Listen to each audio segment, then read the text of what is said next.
Welcome to Magic Circles in the Sky. Tonight we journey to a palace in China where an emperor discovers the delicate power of a bird's song, a story about beauty, wonder, and the gifts we sometimes take for granted.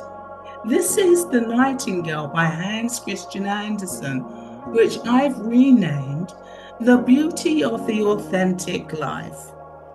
Fairy tales remain relevant today by providing essential emotional resilience, fostering imagination, teaching timeless values, empathy, and courage.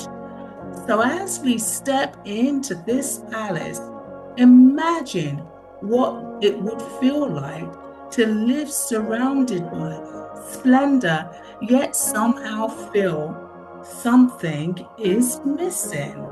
The halls gleam with golden jewels, the marble floors are pristine, serene white, the air thick with ceremony. But listen carefully. Do you hear the silence beneath the splendor? Are the servants merely keeping the emperor comfortable, or are they shielding him from life itself? Why do you think a simple bird song moves the emperor more than his treasures? The sound of this incredible small bird resonates with his heart. That's what I believe.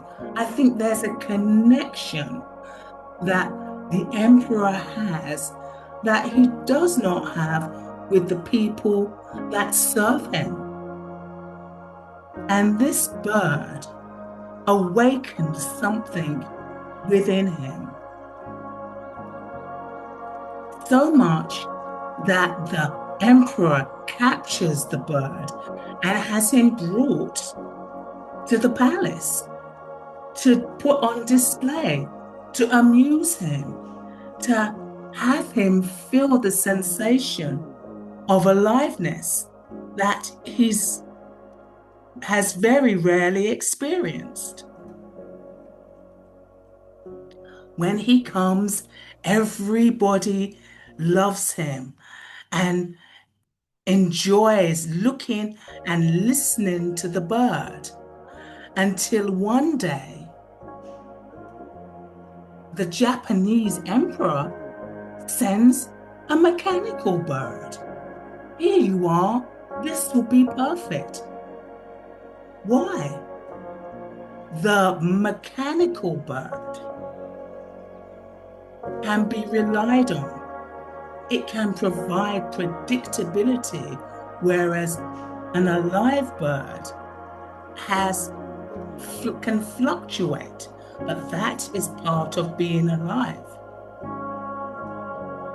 The servants decide to give all the attention to the mechanical bird.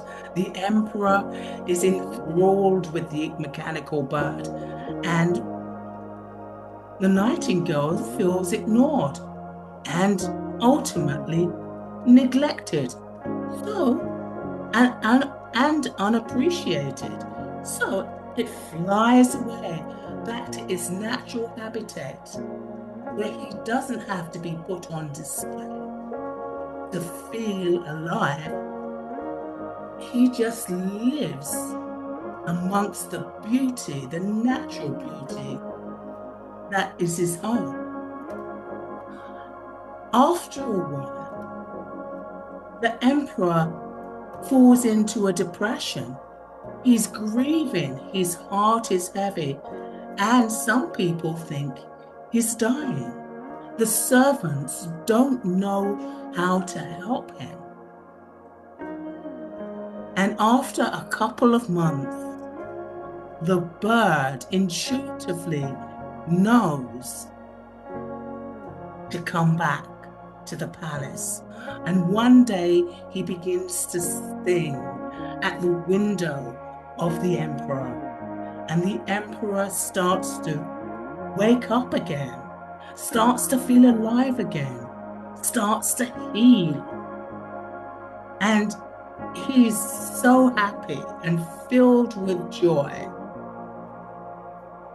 And the bird stays with him, but on his own terms. A beautiful machine can delight the eye, but it cannot touch the heart like the living songbird, which is what the nightingale proved. What do you notice about what we trade for convenience or prestige in your own life? The healing of the emperor opens his eyes to realizing that there was a lack of appreciation towards the nightingale, and that he's realized how valuable the nightingale truly is. In closing, the nightingale returns freely. Or what does it mean when the true beauty cannot be possessed, only experienced? A mechanical bird can be stared at, looked at, polished,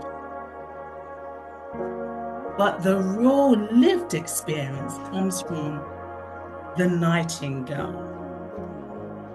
In closing, and the nightingale flies back whenever he wants to, day after day after day, and goes back to his natural habitat, where he is appreciated in both places.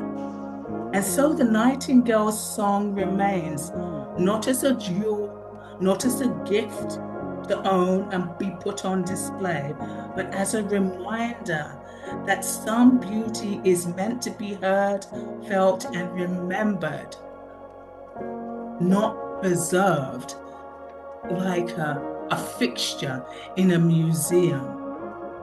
Well, thank you for today, and I hope you enjoyed it. We close now with my quote: healing is a lifelong lesson, blessing, and gift we give ourselves, mind, body, and soul. Healing is a lifelong lesson, blessing, and gift we give ourselves, mind, body, and soul. Goodbye.